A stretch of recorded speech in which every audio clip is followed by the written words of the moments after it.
from KYMA News 11. A high-stakes prep boys soccer showdown goes down on Yuma's west side. Welcome back, everyone.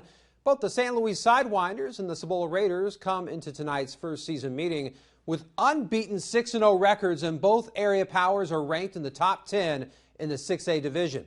We take you out to Raider Field, where both programs would chomp at the bit to really raise their own ranking stock.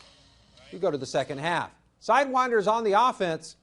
David Murillo gives a give-and-go exchange with Misael Mesa, and his center pass easily corralled by Cibola keeper Gabriel Yanez. Match still scoreless. We keep going here. A few minutes later, off the Raiders' corner, Luis Lopez's shot attempt is denied by San Luis's keeper and then knocked out of bounds by Luis Paul Meneses.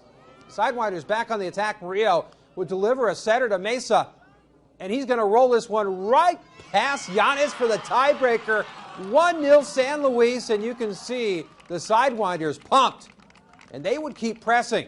Roberto Uribe trying to go lone wolf, attempting to get by a trio of defenders on his own, but Jacob Quintana would wind up coming in and then clearing out the rock out of the zone.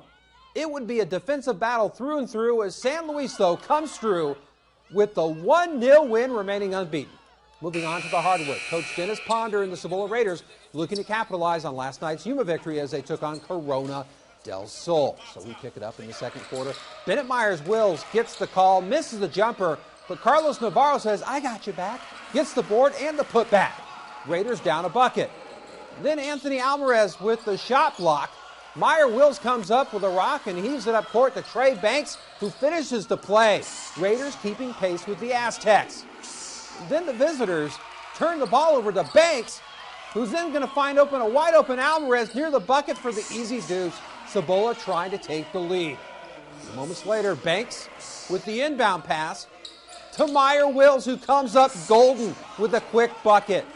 The Raiders would get cold, though, for the rest of the half and would falter down the stretch, taking the tough 60-50 loss. Well, we go to the house where ACCAC play would continue, as Lions Nadiba and the Arizona Western Lady Mats in search of win number 15 against the Coyotes of Chandler Gilbert. We go to the early portion of the first half. Faith Silva on the drive, misses the shot, but Christiana Bryan there for the rebound and the putback. Lady Mats with a nice first bucket. Coyotes respond. Mesa freshman Maya Johnson finds Aaliyah Blackhat, who connects from long range. Coyotes up one. Lady Mats answer. Teresa Del Silva drives the lane, finds Faith Silva, and De Silva with a little give and go before Faith Silva makes the splash from deep. Did you get all that? Later on, Lady Mats in transition, Buse Utku dishes to Alliance Nadiba with the easy bucket. Arizona Western pulling away by 4 at this point. Matador showing off defense. Teresa Del Silva with the steal, then leads the charge, dumping off to Misa Gilberto, finishing the job there. Lady Matadors rolling home like a choo-choo train, 102-49. They're now 15-1 on the season. Alliance Nadiba led the way with 27 points and 19 boards. On another note, the men's game was postponed due to COVID-19 issues on the Chandler Gilbert side.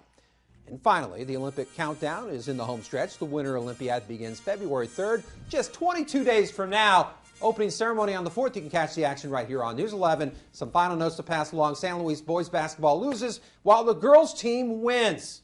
All right, that's going to do it for this round of sports. Jenny, back to you.